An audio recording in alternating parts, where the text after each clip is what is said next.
Good morning, Jacqui Webster. Thanks for joining us at Yellow Shelf. Thank you. Happy to talk to you. Super exciting to have you here. Jacqui, your new book, Two Bugs on a Bike, is out now. What do we need to know about your first novel?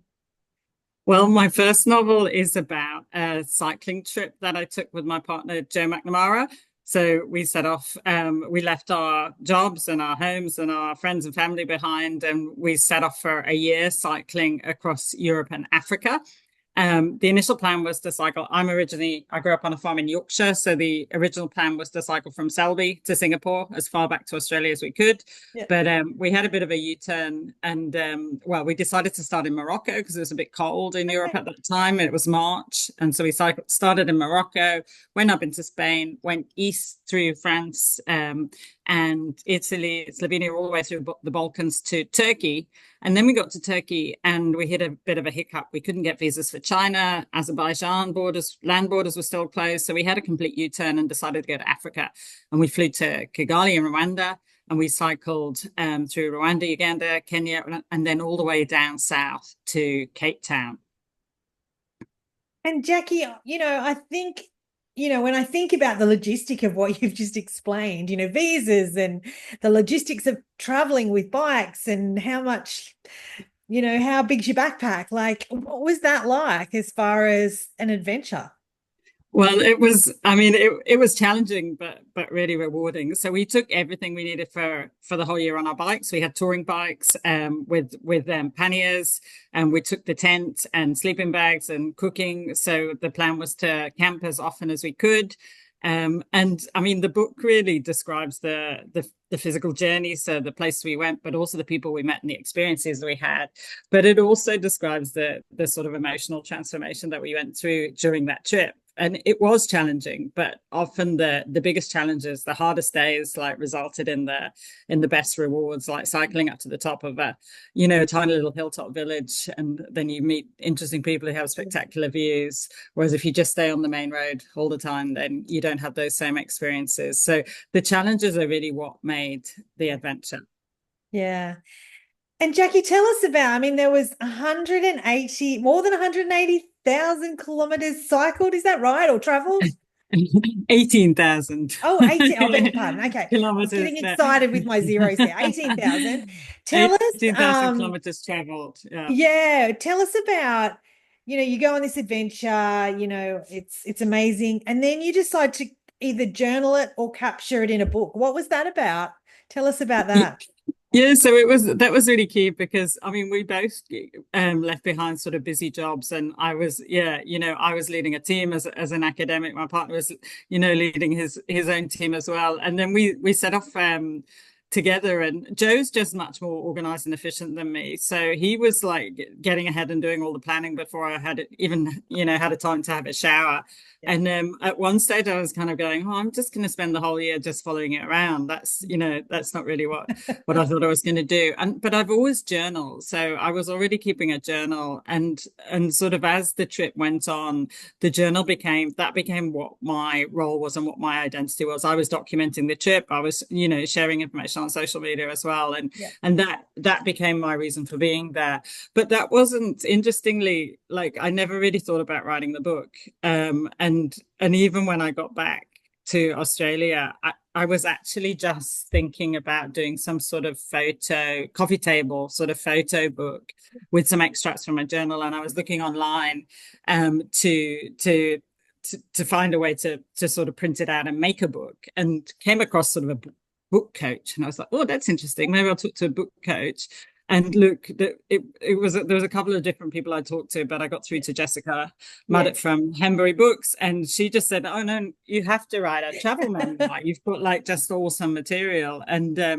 And that was like the start of a new journey at working with Jess. We had probably 5 or 6 coaching sessions, and then I worked with Jess to publish the book, and it was really a fabulous adventure. So the the book's not just about the physical journey. The book also sort of explains the emotional transformation that we went through traveling. And as I said, like I set off sort of following Joe, but we came back very much with like a shared vision, if you like. And the shared vision was really, well, one is like absolutely determined not to get dragged back into the busyness of everyday Yes. life. And we really wanted to sort of keep our dreams alive. And the dreams are very much about certainly having more adventures like this, but also we both fell in love with Africa. And so we had a Yeah. sort of shared dream that we want to go and live in and live and work in Africa at some times. I can't pretend it's easy coming back, and keeping that dream alive is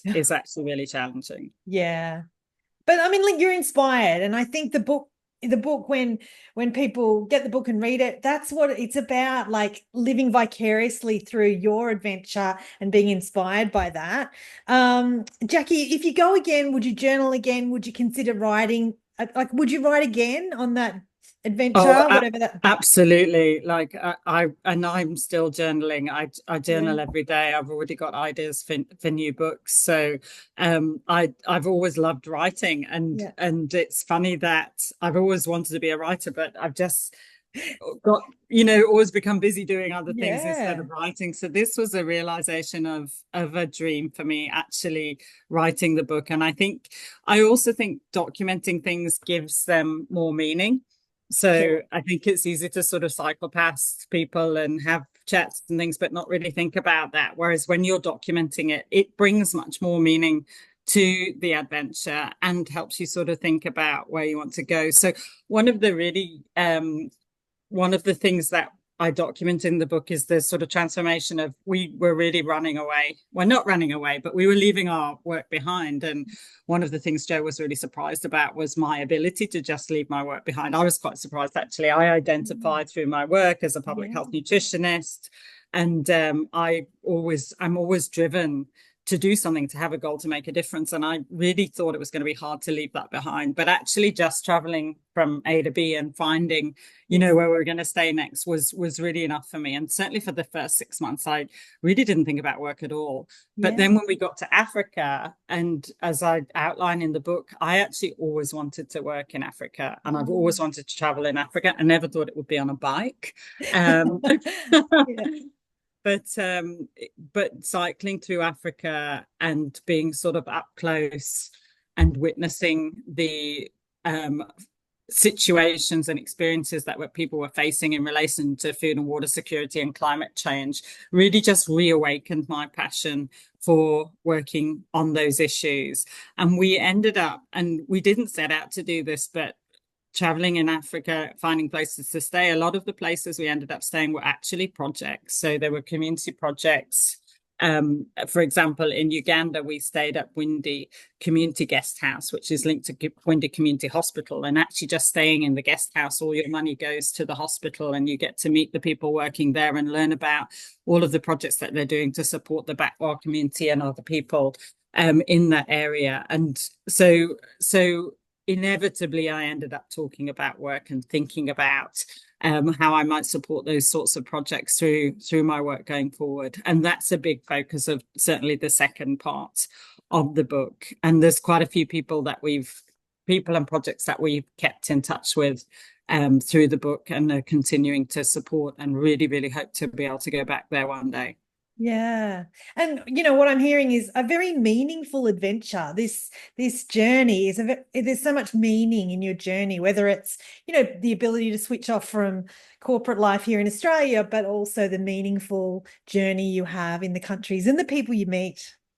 That's absolutely right. And I think, the two key themes, as you say, is one is, and interestingly, like, just so when I came back, I was invited by certainly my work, but also the University of Wollongong, where I always lecture on food and nutrition, to come and talk about my trip. And I was like, well, I can't spend the whole 1 hour lecture to nutrition and dietetic students just doing a slideshow. Yeah. So actually in those presentations, I started sort of thinking about my trip on a bike through Europe and Africa, reflecting on food systems, which is what I work on, and life. And so it was very much about, the situations of food and water security that we'd witness, but also that work-life balance. And just taking time out of our busy lives, having time to reflect, Yes. having time to sort of think about what's important to us and what we want to do with our lives really moving forwards is so key. And that's something that is really, really challenging for people today. And so, look, it's not feasible for everybody to take a Sure. year off and go traveling on a bike. And not everybody wants to ride a bike, although I would say it's a great way to travel and to get, and to really sort of have really real world experiences. But Yeah. I realize it's not everybody's cup of tea. But I do think there is an opportunity for people to take time out of their lives. And I think really make sure they make the most of those opportunities to step outside their everyday Yeah. lives and routines, and think about what they really might want to do going forwards.